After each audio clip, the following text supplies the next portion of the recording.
Uganda's capital city, Kampala, attracts all kinds of people, businesses and ideas.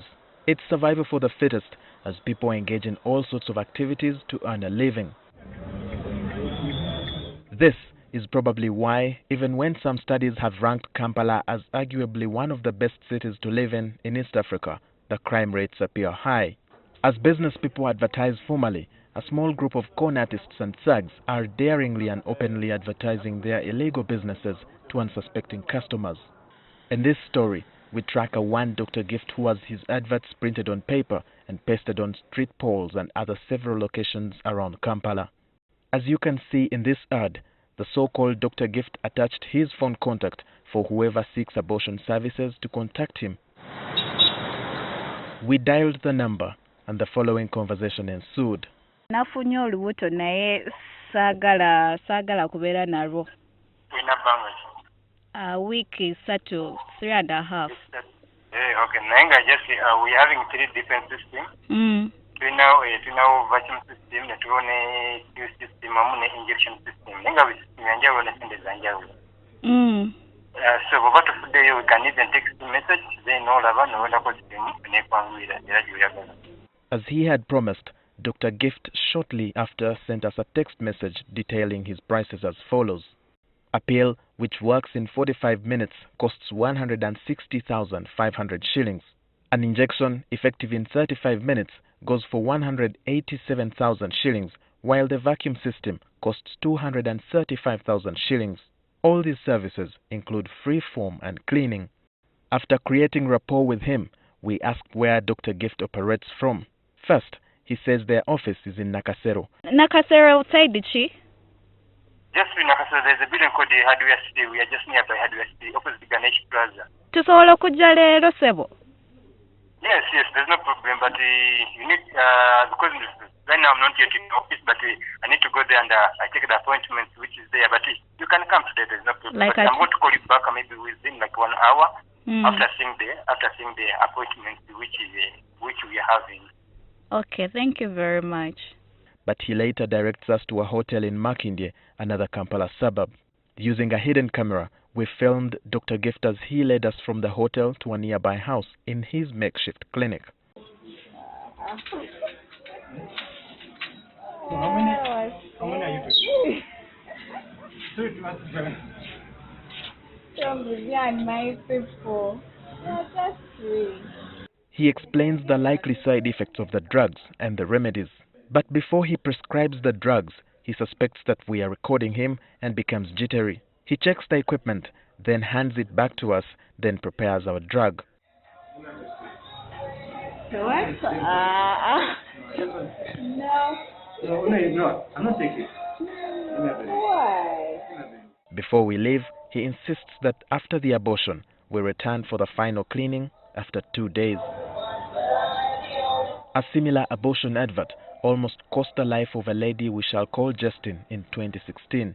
After conceiving, Justin and her boyfriend sought abortion services because they were not ready for a child. Justin contacted a friend who picked a drug labeled Makerere for her. They gave me 2 to put in the mouth, like under the tongue, and 2 to put under. Yeah, those are 4. And then they give you some antibiotics. Yeah, and some painkillers. She then left her parents' home and moved to a friend's place in Mukono because she didn't want her parents to know. In the wee hours of the night, Justin experienced sharp abdominal pains and she was bleeding too. Too much pain. I woke up. I couldn't stand. Actually, I was so helpless. The pain was too much.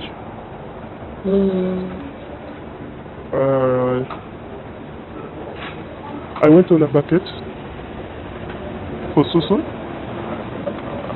but it was blood.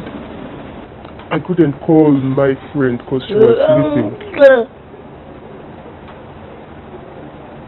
And I couldn't move. Maybe to tap her, but I couldn't do it because I was so weak. I felt so weak. So I just laid there. I became unconscious because that's the last thing I remember. She was rushed to a hospital in Mukono and treated as a case of miscarriage. Justin is lucky to have survived. She also conceived again and had a child. As we carry on with our daily routines here in town, we probably never mind about posters advertising such services like legal abortion. But the biggest question is how many quack doctors are out there offering these services, and how many of our girls have lost their lives or even suffering the side effects of receiving such quack services.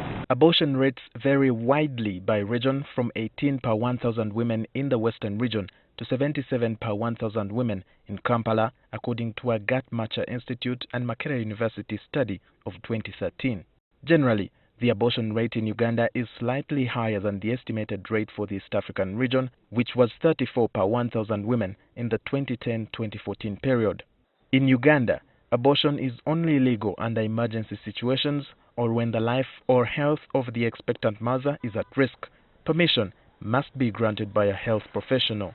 However, medical providers are often reluctant to perform abortions for any reason out of fear of legal consequences. Dr. Vincent Karuhanga of Friends Polyclinic in Kampala explains the effects of abortion if death does not occur. Some of these effects can lead to a woman failing to get pregnant again. For example, if the membrane inside the womb is removed too much, one may get fibers inside the womb, and these fibers may remove the cavity where the baby is supposed to sit, and the woman may not get pregnant. Discontinuation of pregnancy has problems because you are actually stopping the hormones from doing what they were doing, and this is likely to lead to cancer of the breast, cancer of the ovaries, just because of that. He says Makerere or misoprostol is one of the most abused drugs on the market. This is because people know that abortions are not legal. The National Drug Authority, NDA, is mandated to protect the public from accessing harmful drugs.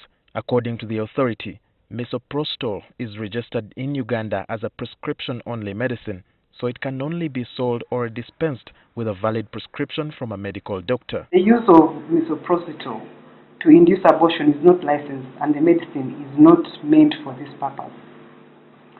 So, National Drug Authority regulates the sale of this drug in pharmacies by enforcing good distribution practice, and this is done by ensuring the pharmacies keep a record of all their suppliers, receipts, and prescriptions, and these records are reviewed during NDA inspections of these premises before we renew their license.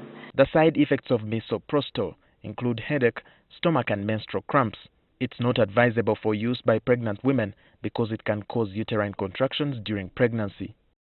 The NDA official calls for concerted effort from all partners, including the police, medical associations, pharmaceutical associations, and allied health workers, to check the misuse of drugs and the resultant deaths, injuries, or birth defects in babies. Of course, it is a matter of practice. It's with the PSU that can discipline that person. But for us, if that is the case, and the records show there's evidence in the records that they give out drugs without supporting prescriptions, then the only thing that we can do is to withdraw our license. The biggest challenge is in the way how it is done secretly, more so from the victims of this crime. It's therefore our duty as police, as parents, as citizens who appreciate that the safety of our children today and tomorrow is paramount for the future of this country, to take a step to fight these crimes. According to Section 8 of the Penal Code of 2007, attempting abortion attracts 14 years imprisonment, while procuring a miscarriage could land one 7 years in jail.